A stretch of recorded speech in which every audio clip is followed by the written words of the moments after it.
अस्सलाम वालेकुम दोस्तों, वेलकम टू एक्सप्लोर डोर। दोस्तों आज हम बात करेंगे वीज़ा रिफ्यूज़ल के बारे में कि पाकिस्तान में क्यों बहुत ज़्यादा वीज़े रिफ्यूज़ हो जाते हैं, उसकी वजह क्या है, बेसिक क्या है।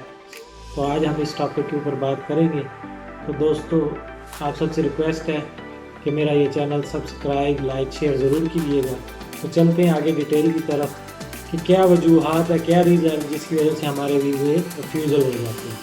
तो दोस्तों बात ये है कि सबसे पहले तो इसकी बड़ी रीज़न ये है कि आजकल हम सब लोग डन बेस वीज़ा के पीछे लगे हुए हैं। जिन लोगों को इन्फॉर्मेशन नहीं है, पता नहीं है, लेकिन वो बाहर जाना चाहते हैं और साथ ही साथ शॉर्टकट के चक्कर में, और शॉर्टकट के चक्कर में जो जो लोग पढ़ रहे हैं उन सब की मोस्टली रिफ्यूज़ हो रहे हैं। वजह क्या है कि उन लोगों को डन बेस के नाम पे सबसे पहले जो है वो घेरा जाता है कि हम आपसे जी पैसे कोई नहीं लेंगे, काम होने के बाद हम आपसे पैसे लेंगे।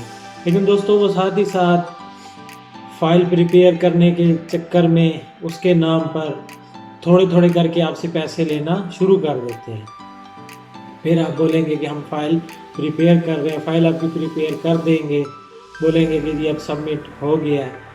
अब आगे होता क्या है कि वो लोग अपनी तरफ से आपके सब फेक डॉक्यूमेंट्स बनाकर आपकी प्रोफाइल तैयार करके एम्बेसी में सबमिशन करवा रहे हैं। अब एम्बेसी में जो बैठे लोग हैं वो सब आज के दौर में बड़े अच्छे तरीके से आपकी फ़ाइल चेक करते हैं कि आया इस बंदे की जो प्रोफाइल इन्होंने बताई है और जो डॉक्यूमेंट्स इन्होंने हमें शो किए हैं वो क्या मैच कर रहे हैं।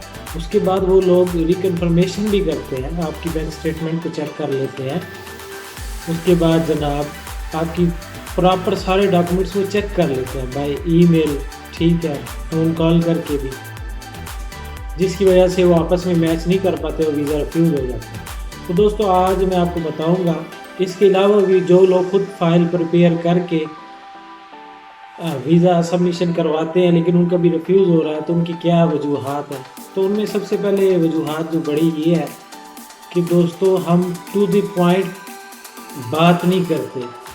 टू दी पॉइंट बात करने का मतलब ये है कि हमें एम्बेसी को टू दी पॉइंट बताना चाहिए कि जनाब ये मेरी सोर्स ऑफ इनकम है, ये मेरे नाम अगर ये प्रॉपर्टी है, ये मेरी बैंक स्टेटमेंट है, ठीक है। प्रॉपर जो डॉक्यूमेंट्स रिक्वायर है उस हिसाब से उतना ही बताया जाए जितना वो मांग रहे हैं।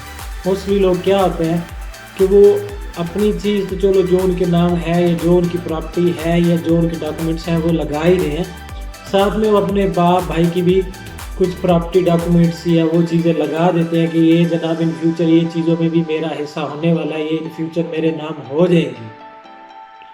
तो दोस्तों जो एम्बेसी में बंदा बैठा है उसके पास इतना टाइम तो नहीं है कि आपका जनाब जो कवर लेटर है वो इतना ज़्यादा लंबा चौड़ा पढ़ता रहे कि इसमें क्या क्या डिटेल लिखी हुई है। दोस्तों होता क्या है कि अब पाकिस्तान में अगर 3 एम्बेसी के ऑफिस हैं, जहरीज के जैसे बात कर लें, फेडेक्स के कराची में है, इस्लामाबाद में है, लाहौर में, तो तीनों जगहों से अब कितनी फ़ाइल डेली बेस पे जमा हो रही हैं? 30 करके तीनों जगहों की बन गई 90 फाइल्स। तो 90 फाइल जो है दोस्तों वो एम्बेसी में बैठा हुआ है, बेशक एक बंदा क्या 10 बंदे भी हों तो वो एक हिसाब से पढ़ेंगे। वो उन 30 फाइलों को या 90 फाइलों को पढ़ने के लिए उनको टाइम चाहिए। तो ऐसा तो नहीं करेंगे कि एक फाइल पे अपना 3 4 घंटे लगा दें और उसके ऊपर फिर उसको कंफर्मेशन करें, ठीक है। तो आप टू दी पॉइंट अपना कवर लेटर लिखो, अपना टोटल जो भी है आपका वो टू दी पॉइंट लिखें, ठीक है। एक तो रीज़न ये होगी। दूसरी रीज़न ये है दोस्तों कि हम जब अपना ट्रैवल प्लान देते हैं तो वो हम बड़ा कम देते हैं। आजकल क्या हो रहा है कि एम्बेसियाँ बहुत ज़्यादा टाइम ले रही हैं वीज़ा प्रोसेसिंग में। तो पहले लोग क्या होता था 40-45 डेज़ का ट्रैवल प्लान देते थे और मोस्टली लोगों का क्या होता था कि आज फ़ाइल वीज़ा ऑफिसर के पास पहुंची और कल का उनका ट्रैवल प्लान है, तो इस वजह से भी वो वीज़ा आपका रिफ्यूज़ कर रहे हैं। तो दोस्तों कल हमें क्या है, ट्रैवल प्लान कम से कम 60 से 70 दिन का आप दे दें, 2 से 3 माह बाद का दें, ठीक है, कम से कम 2 से 3 माह बाद का। तो दोस्तों अभी तो यूरोप ने ये अलाउ कर दिया कि आप 6 मंथ का भी ट्रैवल प्लान दे सकते हैं कि मैं 6 महीने बाद ट्रैवल करने वाला हूँ। तो ये भी एक बड़ी गलती है, इसको हमने जो है वो अच्छे तरीके से प्रिपेयर करना है, ठीक है। उसके बाद दोस्तों जो नेक्स्ट हमारी गलती हो रही है वो है बैंक स्टेटमेंट में।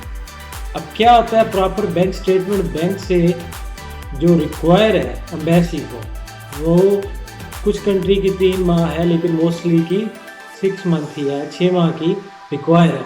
तो अब 6 माह की क्या करते हैं लोग कि आखिरी 2-3 महीने में या 2 महीने में या लास्ट महीने में पैसे आपने जनाब जमा करके बैंक स्टेटमेंट निकाल ली, ठीक है।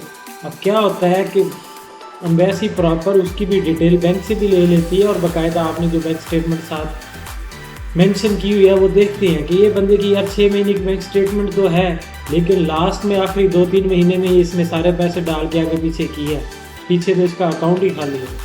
एक ये भी रीज़न है। और बाद लोगों को क्या होता है कि उन्होंने प्रॉपर मेंटेन की होती है अच्छे तरीके से, चाहे 5, 6, 7, 8 लाख की हो, लेकिन उनकी वो प्रॉपर मेंटेन होती है, उनको वीज़ा मिल जाता है, कोई ऑब्जेक्शन नहीं लगाते।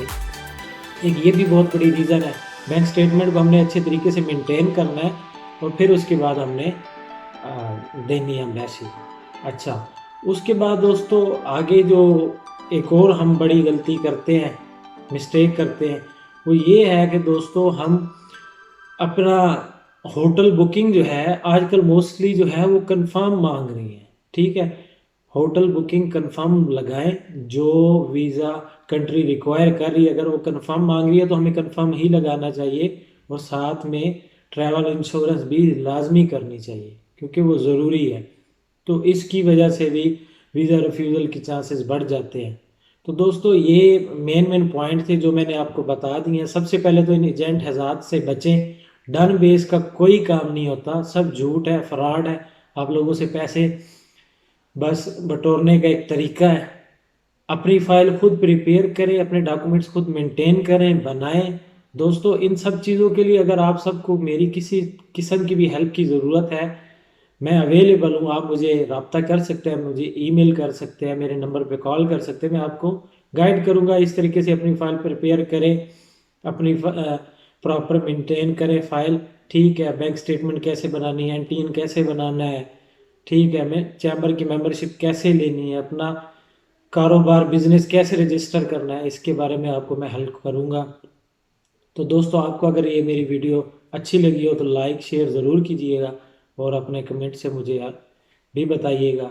Thank you so